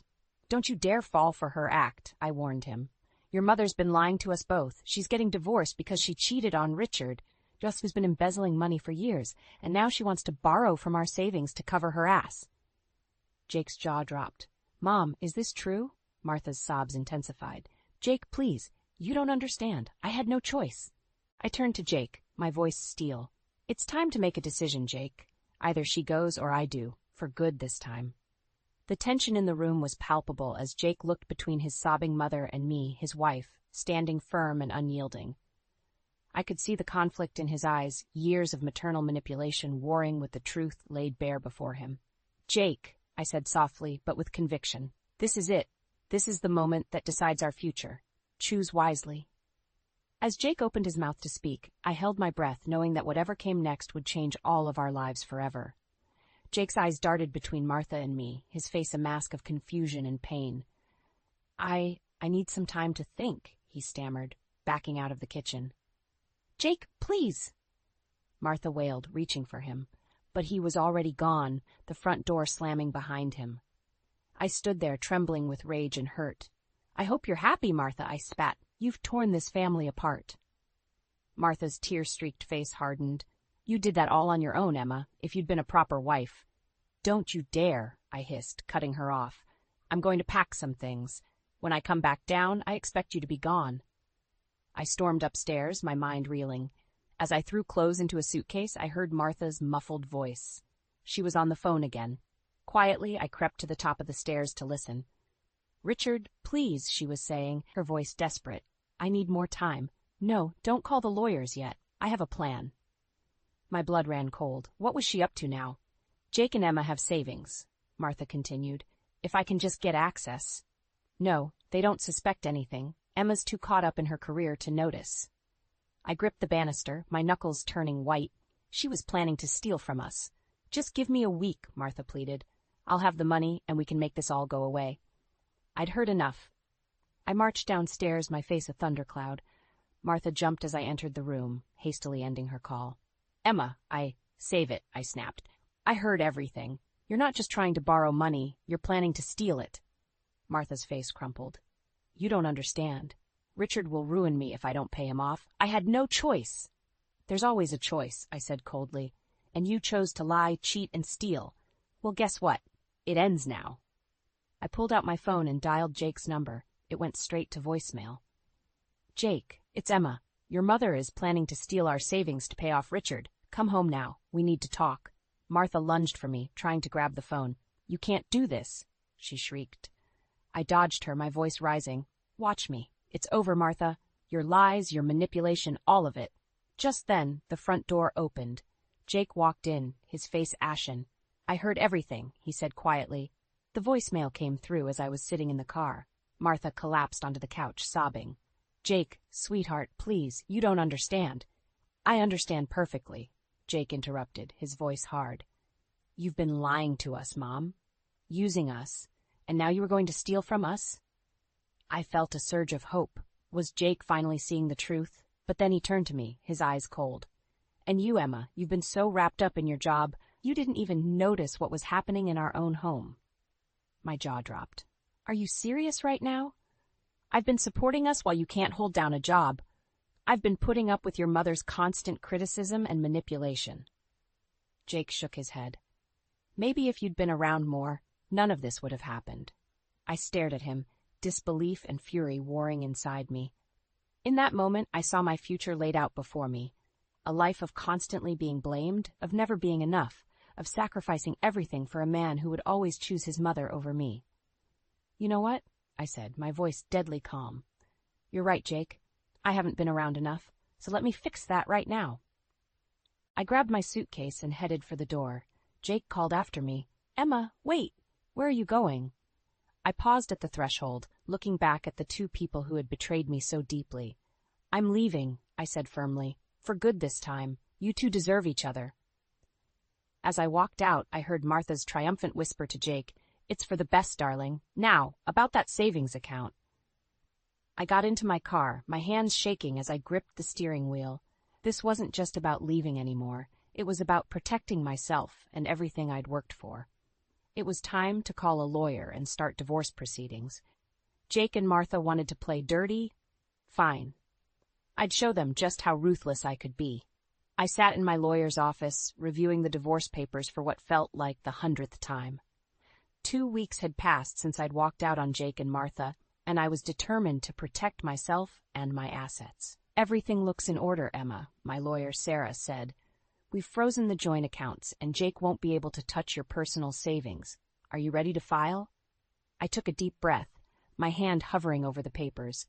This was it, the point of no return. Just as I was about to sign, my phone buzzed. Martha's number flashed on the screen. Ignore it, Sarah advised, but something made me hesitate. I should at least hear what she has to say, I muttered, answering the call. Emma? Martha's voice was uncharacteristically small. Please don't hang up. I need to talk to you.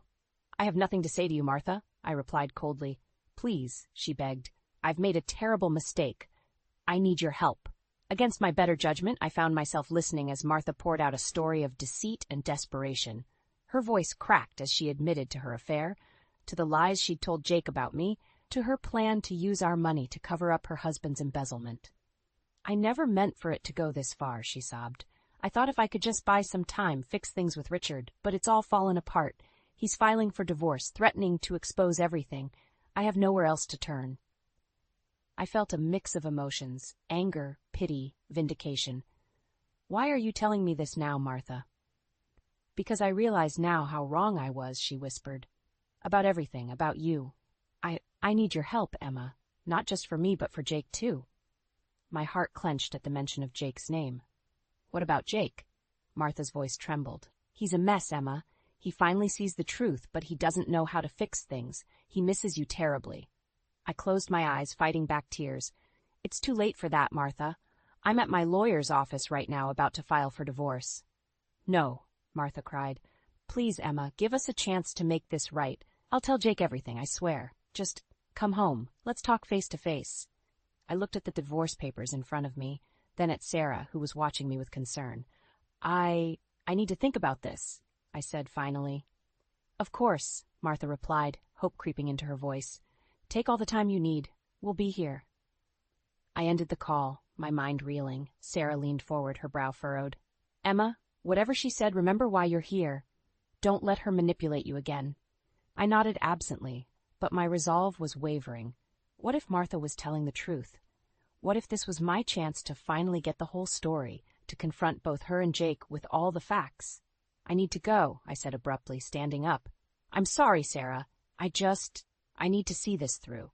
Sarah sighed, but nodded understanding. Be careful, Emma, and call me if you need anything. As I drove home, was it still home?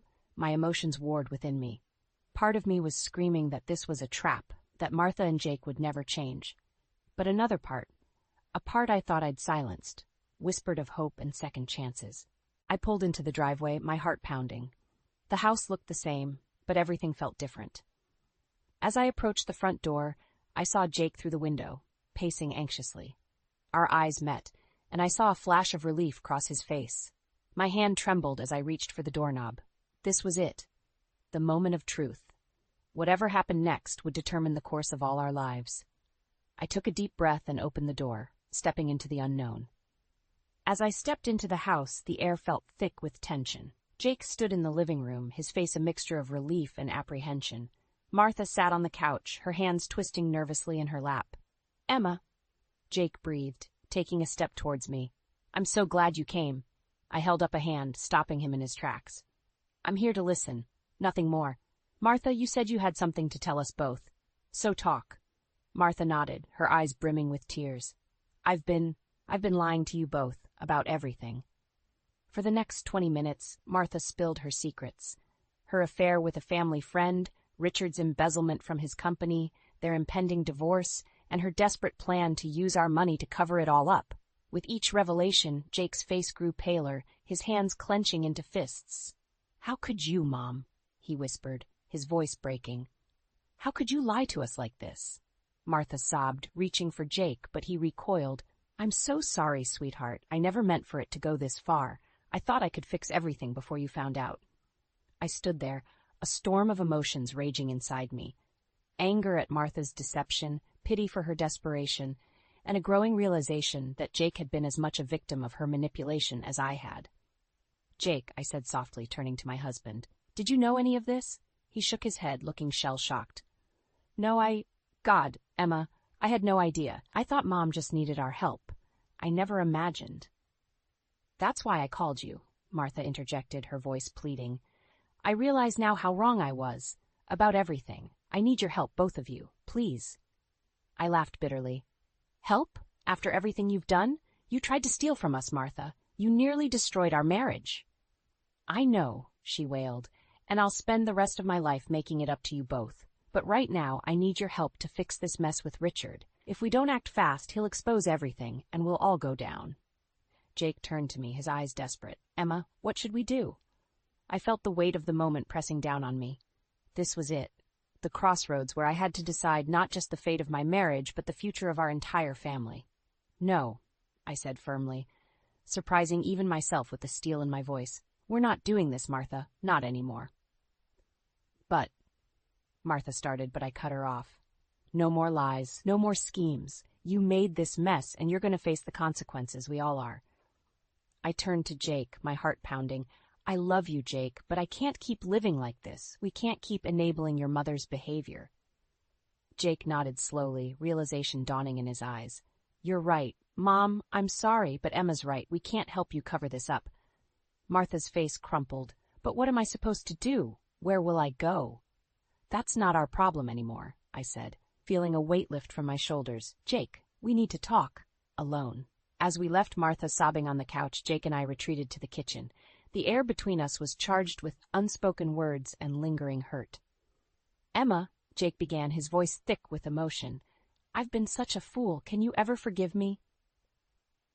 I looked at him, really looked at him, for the first time in months. I saw the man I fell in love with, but I also saw the weak-willed son who had let his mother come between us. "I don't know, Jake," I said honestly. "I love you, but I don't know if love is enough anymore. We have a lot to work through." Jake nodded, tears in his eyes. "I understand. Whatever it takes, Emma. I want to make this right." As we stood there in our kitchen, the sound of Martha's sobs drifting in from the living room, I realized that this was just the beginning. We had a long, hard road ahead of us, facing the consequences of Martha's actions, rebuilding trust, and figuring out if our marriage could survive this ultimate test. But for the first time in months, I felt a glimmer of hope. Whatever happened next, I knew I had the strength to face it head-on. 1 year later, I stood in my new apartment, surrounded by boxes and the promise of a fresh start. The divorce had been finalized 3 months ago, and I was finally ready to close this chapter of my life. My phone buzzed with a text from my boss. "Congratulations on the promotion, Emma. Can't wait to see what you'll do as our new marketing director." I smiled, a sense of pride washing over me. This was what I had been working towards all along, recognition for my skills and dedication, not judgment for my ambition. As I unpacked, I came across a photo of Jake and me from happier times. A twinge of sadness hit me, but it was quickly replaced by a sense of peace. We had tried to work things out after Martha's confession, but the trust was too badly broken. In the end, we both realized that sometimes love isn't enough. The doorbell rang, startling me from my reverie. I opened it to find Martha standing there, looking older and more subdued than I remembered. "Emma," she said softly, "I hope I'm not intruding. I wanted to apologize, again, and to give you this." She handed me an envelope. Inside was a check for a substantial amount, far more than she'd ever tried to take from us. "It's everything I have," Martha explained, her voice trembling. "I sold the house, my jewelry. I want to make amends for what I did to you and Jake." I stared at the check, a whirlwind of emotions coursing through me. "Martha, Please," she interrupted. "I know it doesn't fix anything, but I hope it helps you start your new life. I see that now." As I looked at this woman who had caused me so much pain, I felt the last of my anger melting away. "Thank you, Martha, but I don't need this. I've already started my new life." I handed the check back to her. "Use it to start over yourself. Learn from this and be better." Martha's eyes filled with tears. "You're a remarkable woman, Emma. I'm sorry I didn't see it sooner." After she left, I sat on my new couch, processing what had just happened. My phone buzzed again, a text from Jake this time. "Heard about your promotion. Congratulations, Em. You always were the strong one." I smiled sadly, typing back a simple "thank you." As I hit send, I realized that this truly was the end of an era. Jake and Martha would always be a part of my past, but they no longer had the power to shape my future. I walked to the window, looking out at the city skyline. My new life stretched before me, full of possibilities. No more compromising my dreams, no more dimming my light to make others comfortable. I was free to be unapologetically myself. As the sun set, painting the sky in brilliant oranges and pinks, I felt a sense of excitement building within me. Tomorrow was a new day, the first day of the rest of my life, and I was ready to face it head-on, stronger and wiser than ever before. I thought about all the women out there facing similar struggles, torn between family obligations and personal ambitions, fighting to be heard and valued. I hoped that my story might inspire them to stand up for themselves, to demand the respect and love they deserved. In that moment, I made a promise to myself. I would use my new position not just to advance my career, but to mentor other women, to help them find their voices and chase their dreams. My journey had been difficult, but it had taught me invaluable lessons about resilience, self-worth, and the power of staying true to oneself. As night fell, I raised a glass to my reflection in the window. "Here's to new beginnings," I toasted, "to strength, to growth, and to never settling for less than you deserve." The future was bright, and for the first time in years, I felt truly, genuinely happy. Whatever challenges lay ahead, I knew I had the strength to face them. After all, I was Emma, resilient, ambitious, and finally, gloriously free.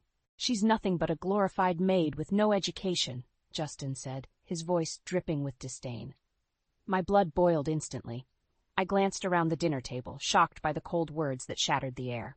Justin's parents, Evelyn and Richard, exchanged uneasy glances. They didn't try to hide their discomfort.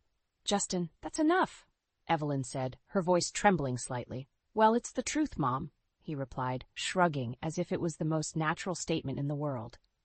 "Eva, you know I'm just being honest." I looked at him, my mind racing. This wasn't the man I thought I knew. His charming smile and tender gestures now seemed like a cruel facade. "Is this really what you think of me?" I asked, my voice barely steady. He leaned back in his chair, completely unfazed. "Come on, Eva, let's not make a scene. I'm sure they want to know who they're dealing with." I couldn't believe his audacity. After everything. I stopped myself, afraid my voice would crack. My heart pounded as I tried to maintain composure. I glanced at Evelyn and Richard, looking for any sign of support. Evelyn's eyes held regret, while Richard stared at his plate, seemingly lost for words. Justin's smirk was the final straw. I pushed back my chair and stood up, my hands trembling. "Excuse me," I muttered, heading towards the front door. I needed fresh air. Needed to think. "Eva, wait," Evelyn called after me. I paused, feeling her gentle hand on my shoulder. "I don't know what Justin was thinking. Please, don't judge us by his words. He can be difficult." I looked at her, her eyes sincere. "He's never talked to me like that before," I said. I don't know what to think." "Give it time, dear," she said softly. "These things have a way of sorting themselves out." I nodded weakly and stepped outside, the cool evening air hitting my face. I never imagined that the man I moved in with would turn out to be so condescending. His words echoed in my mind, each syllable cutting deeper than the last. Justin soon joined me on the porch, pretending everything was fine. "You didn't have to leave," he said casually, as if dismissing the whole affair. "I can't believe you said that," I replied, my voice quivering with suppressed anger. "Do you really think so little of me?" "Eva, you need to understand something," he said, his tone shifting to one of mild irritation. "My parents needed to know about your background. There's nothing wrong with being honest." "I need some time alone," I said, cutting him off. I couldn't stand to hear any more. He raised his hands defensively. "Fine, but don't be dramatic." I watched him walk back inside, the door closing softly behind him. I felt the weight of his words pressing down on me. This wasn't the first time I had felt his condescending attitude, but it had never been so blatant. I thought about my mother, Sharon, waiting at home for me. Her frail condition and need for constant care already wore heavily on my spirit. Justin's words cut deeper than he knew, hitting the raw nerves of my insecurities and fears. I thought I had found a partner, someone to build a life with, but tonight's events tore down that illusion. As I stood on the porch, the night air cooling my heated skin, I resolved not to let this define me. No matter how charming or successful Justin was, I had my dignity. I glanced back at the house one last time. This would not be the end, but a beginning. One way or another, I would find a way through this. "I'm out there saving lives while you flounder in mediocrity," Justin snarled as he tossed his keys on the kitchen counter. The sound of metal clanging echoed through the apartment, emphasizing his words. I froze, the dishcloth in my hand halfway to the sink. "Excuse me?" "You heard me, Eva," he said, rolling his eyes. "Do you know how tiring it is to come home to this mess after a 12-hour shift?" I glanced around the spotless kitchen. Nothing was out of place. "What mess?" I asked, exasperated. He stalked toward me, pointing a finger in my face. "Your life is a mess. Look at you, a high school dropout, waiting tables and cleaning houses. Do you think that's impressive?" My heart pounded as his words sank in. The man I fell in love with was nowhere to be seen. "I contribute to this household, too," I managed to say, my voice trembling with anger. Justin scoffed. "Barely. I cover most of the bills. What you make is peanuts." I clenched my fists, feeling the anger build up inside me, but I decided to stay calm. "I'm doing the best I can, Justin, and I'm also caring for my mom. That's not nothing." He shook his head, laughing bitterly. "Always your mother. You're drowning in mediocrity, and you drag me down with you." I turned away, blinking back tears. His words were like knives cutting deep. I could hear him behind me, the sound of his heavy breathing filling the room. "You know what?" I said, refusing to let him see me break down. "Maybe you'd be happier if I wasn't here." "Maybe I would," he spat out. "Or maybe you could actually try to better yourself." I planted my feet firmly on the ground, turning back to face him. His eyes were cold, devoid of the warmth I once adored. "I thought we were partners," I said quietly. "But you see me as a burden." "Eva, open your eyes," he snapped. "Partners? Mutual respect? That's fantasy. Welcome to reality." The sting of his words left a bitter taste in my mouth. "I need some air," I said, brushing past him to the front door. I could feel his eyes burning into my back but didn't turn around. Out on the street, the cool night air felt like freedom. I tried to piece together how everything had gone so wrong so quickly. The charming, supportive man I met through the dating app was now nothing more than a controlling tyrant. As I walked, my mind drifted to the early days of our relationship, the sweet text messages, the late-night talks, and the promises that now felt hollow. I needed to talk to Sharon. The next afternoon, during one of my rare breaks, I visited her at the old family home. She lay on the couch, looking frail but cheerful. "Hey, Mom," I said, trying to mask my stress with a smile. "Hey, sweetheart," she replied, patting the space beside her. I sat down, and she immediately noticed something was off. "Tell me what's wrong," she said. I sighed, leaning my head back against the couch. "It's Justin, Mom. He's changed, or maybe I'm just now seeing the real him."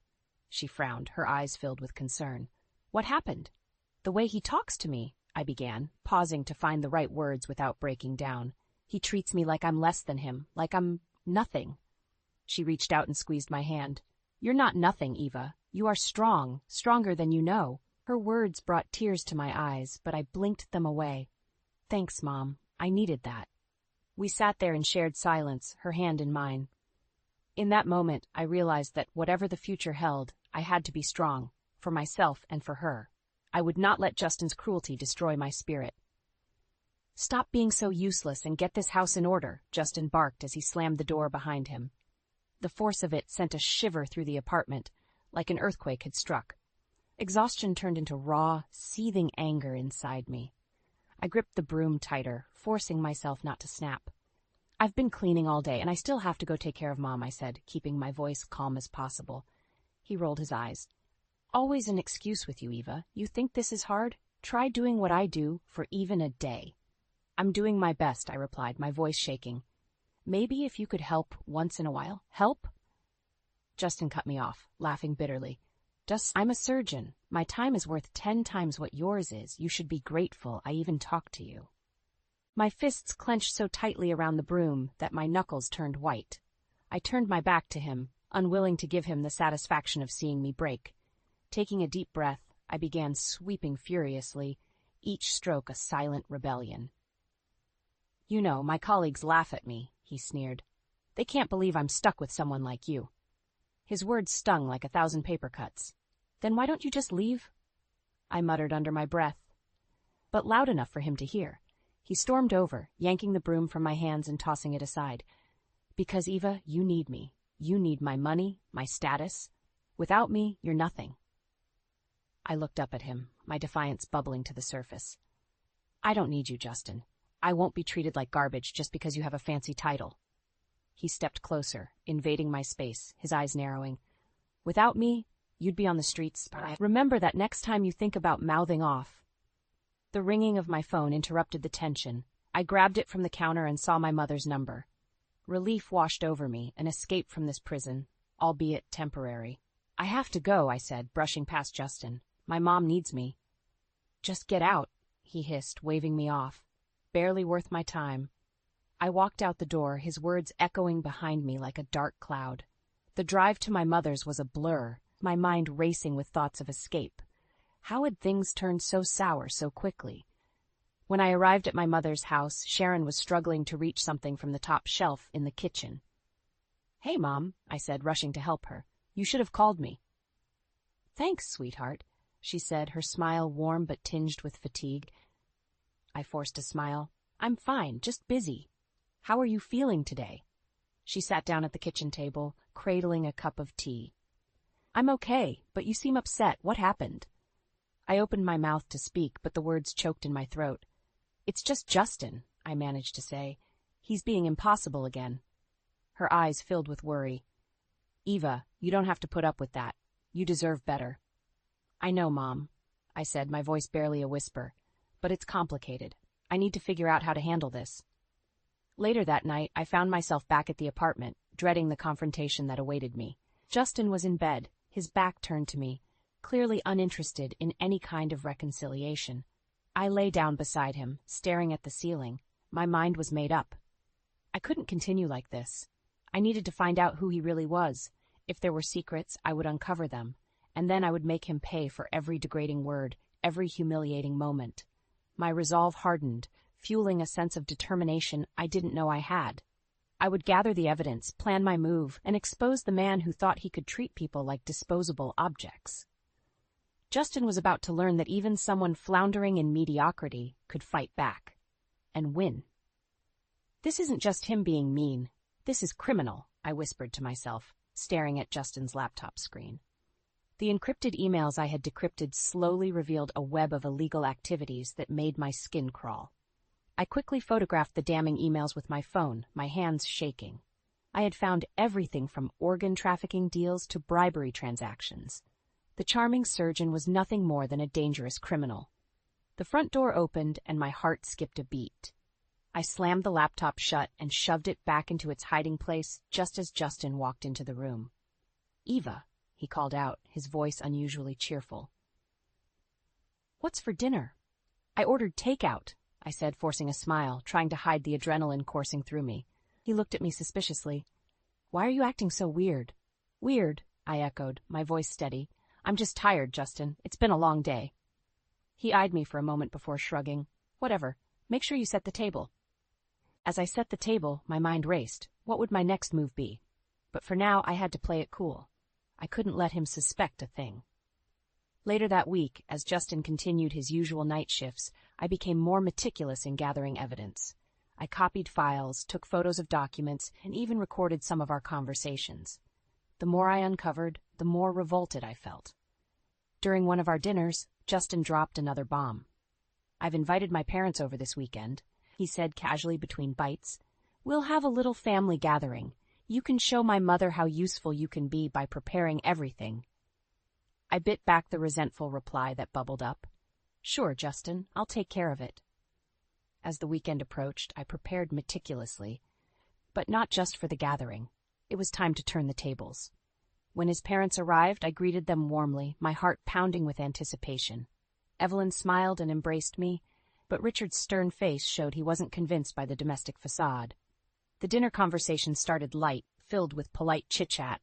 I served the meal, trying to time everything perfectly. My pulse quickened as the conversation shifted. "Justin, how's work been lately?" Richard asked, his tone neutral. "Busy as always, Dad," Justin replied, beaming with pride. "Saving lives every day." I almost choked on my drink. The hypocrisy was unbearable, but I held my tongue. I needed to wait for the perfect moment. As the evening wore on, Justin's arrogance grew. Finally, he made a comment that made my blood boil. "You know," he said, glancing at me, "it's hard to balance such an important career with someone who barely contributes." That was it. I couldn't take any more. "Actually, Justin," I said, my voice steady, "I think it's time your parents knew the whole truth." Evelyn looked alarmed, and Richard's eyes narrowed. "What are you talking about, Eva?" Justin asked, his voice low and threatening. I pulled out my phone and placed it on the table. "I found these on your laptop. Care to explain?" His face paled as the images of the incriminating emails flashed on the screen. Evelyn gasped, covering her mouth, while Richard's face turned red with fury. "What is this, Justin?" Evelyn asked, her voice trembling. Justin stammered, trying to come up with a lie, but the evidence was overwhelming. "It's not what it looks like," he pleaded, but the room had already turned against him. Richard stood up, his face stern. "Is this true, Justin? Have you been involved in illegal activities?" Justin's silence spoke volumes. Evelyn burst into tears, and Richard's eyes filled with disappointed anger. How could you? The confrontation had begun, and there was no turning back. I felt a surge of vindication, knowing that the truth was finally out in the open. Justin's world was about to crumble, and I was ready for the fallout. "You think your title gives you power over me? Over anyone?" I stated, my calm voice slicing through the tension-filled room like a knife. Justin's parents were still digesting the images on my phone. Evelyn's tear-streaked face looked shattered, while Richard appeared as if he might burst from anger. But none of that mattered now. "Eva, you better watch your mouth," Justin snarled, his eyes filled with a mix of fear and rage. "Enough is enough. Time to turn the tables," I said, feeling a strange sense of calm wash over me. "You've treated me like dirt for too long, and now everyone will see who you really are." Justin lunged towards me, but Richard stepped in. "You stay right where you are," he bellowed, his face inches from Justin's. "Have you lost your mind, son?" "Dad, it's not what it looks like," Justin tried to explain, his voice lacking the confidence it usually held. He looked cornered like a trapped animal. Evelyn sobbed quietly, her body shaking. "Justin, how could you? We raised you better than this." Justin's eyes darted around the room, searching for an escape. "Eva, get out, now," he growled, trying to regain control. "No," I replied firmly. "I'm not leaving. You are the one who will face the consequences." Richard turned to me, his voice softer but firm. "Eva, I'm sorry for what you've been through, but we need to get to the bottom of this." I nodded, taking a step back to let the conversation unfold. Justin's face looked strained, the facade of the charming doctor cracking at the edges. "Justin, you must come clean," Richard insisted, his stern judicial tone leaving no room for debate. "You don't understand, Dad," Justin said, floundering. "I did it to help people. These organ trades saved lives." Evelyn gasped, her hands flying to her mouth. "Justin, that's illegal. You risked everything, everyone, for money?" Justin's face flushed with a mix of anger and shame. "It's not just about the money, Mom. It's complicated." "Complicated?" Evelyn cried out. "This is criminal." The room grew silent for a moment, the weight of what had been said hanging in the air like a dark storm cloud. I couldn't help but feel a small sense of satisfaction. Finally, Justin was facing the consequences for his actions. Richard shook his head, looking his son dead in the eye. "You need to turn yourself in. It's the only way to atone for what you've done." Justin's face turned pale, and he took a step back. "Dad, you can't be serious." "I'm very serious," Richard said, his voice firm. "If you don't, I will." Justin's eyes widened in desperation. He turned to me, his expression a mix of hatred and pleading. "Eva, please, don't do this." I held my ground, meeting his gaze with unyielding resolve.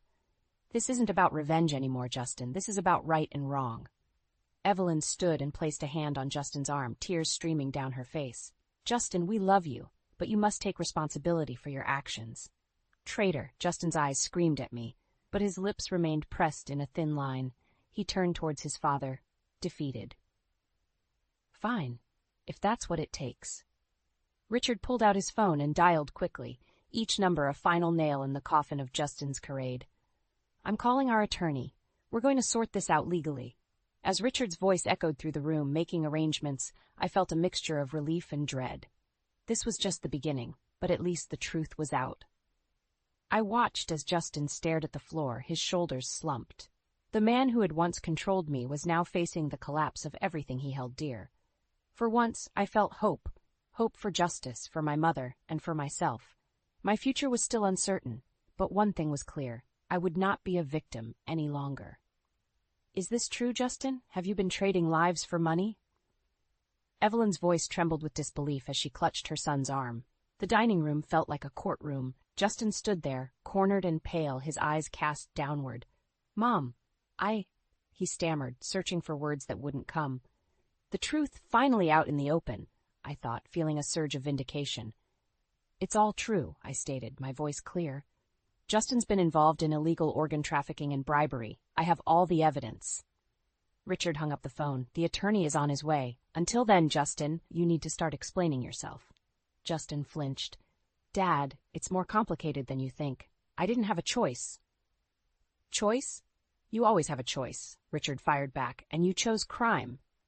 Evelyn sobbed quietly, holding her forehead. "This can't be happening. How could you do this to your patients, to us?" Justin clenched his fists, his facade of control entirely shattered. "It wasn't just for money," he said, his voice hollow. "Some of these people were desperate. Lives were saved." "And how many lives were ruined?" I retorted, locking eyes with him. "You think your good intentions justify breaking the law? Exploiting people?" Richard raised a hand. "Eva's right. Whatever your reasoning, it doesn't excuse this."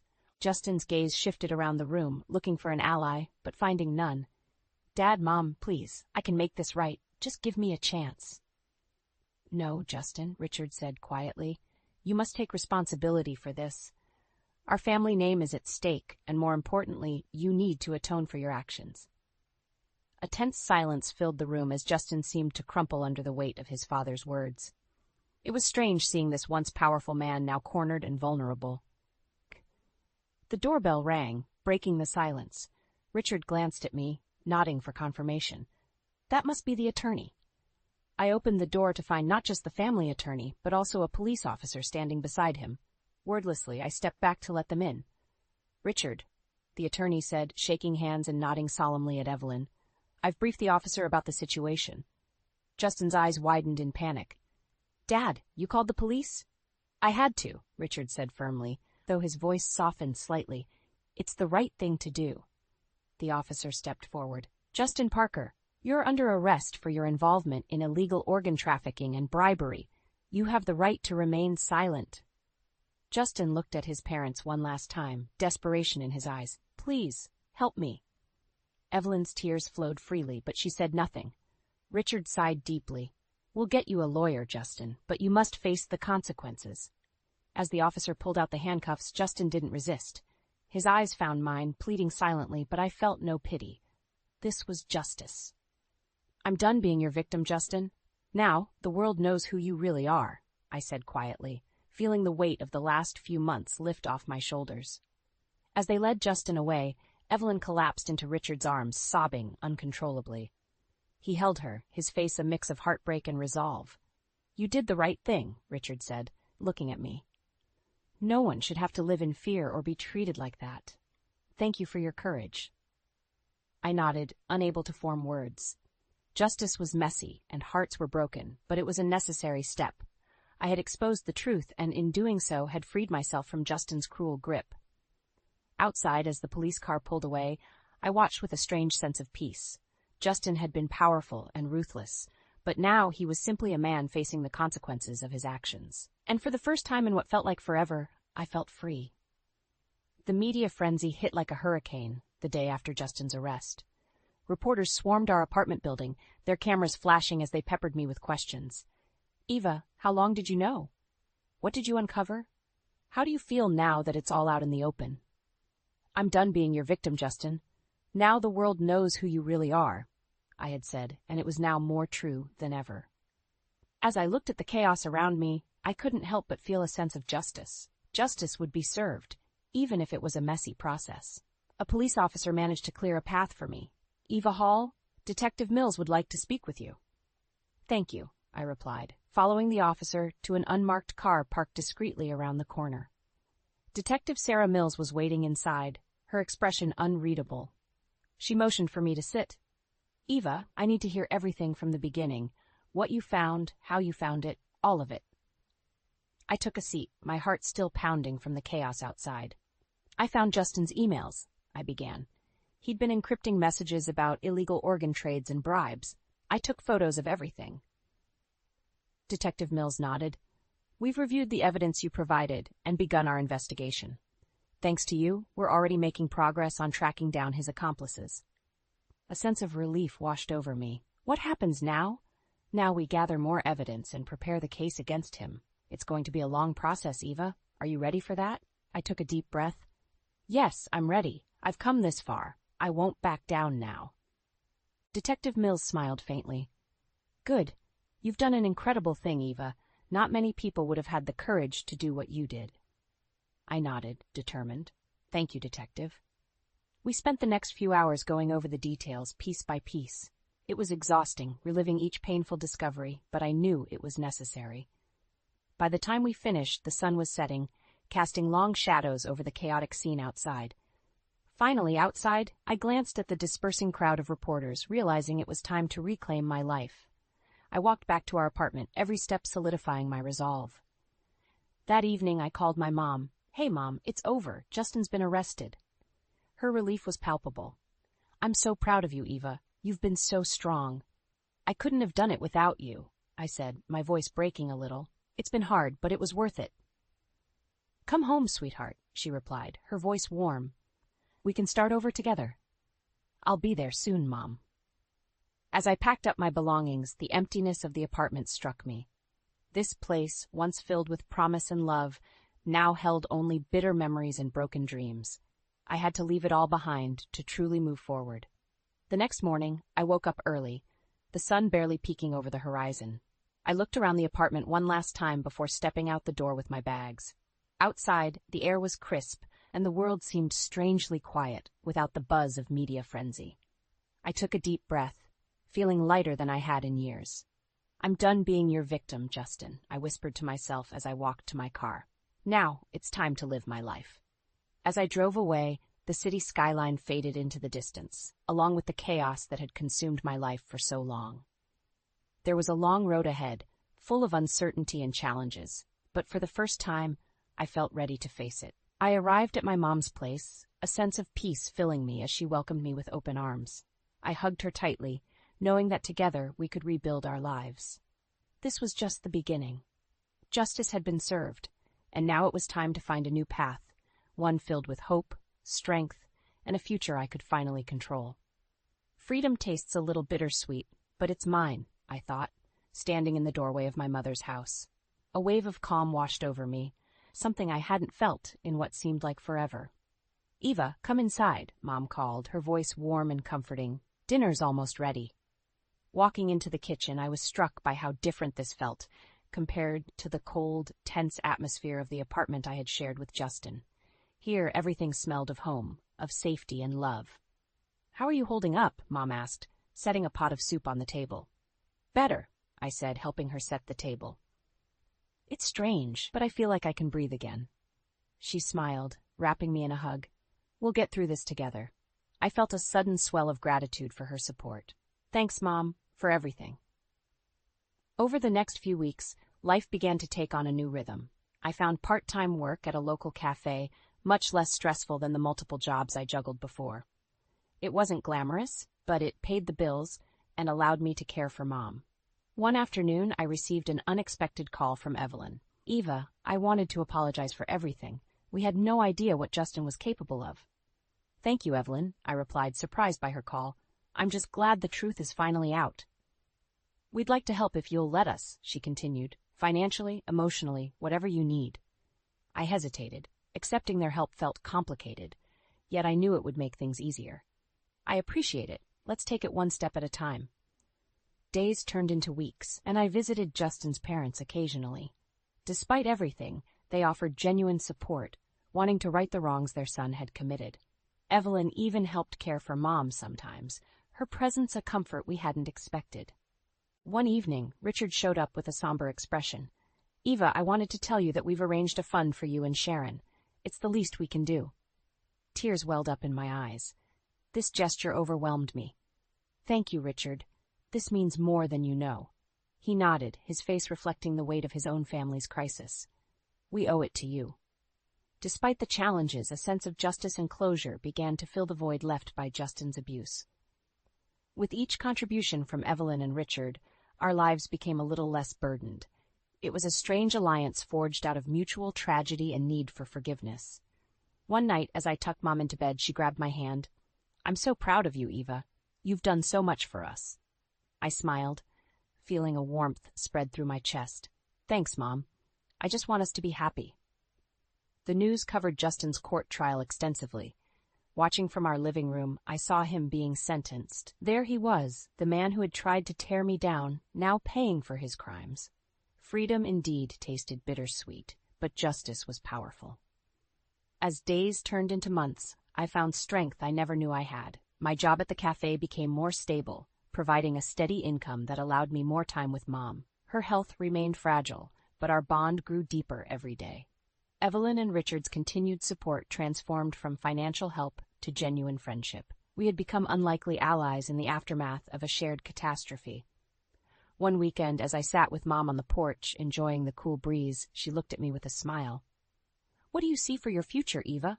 I paused, considering her question. "I'm not sure yet, but for now I see us together, happy and free from the past." She nodded, her eyes reflecting pride. "That sounds just right to me." As the sun set, painting the sky in shades of orange and pink, I felt a renewed sense of hope. The broken promise from my past had led me to a new beginning, one filled with resilience, determination, and love. And for the first time, I could truly see a brighter future. A future that was mine to build, step by step.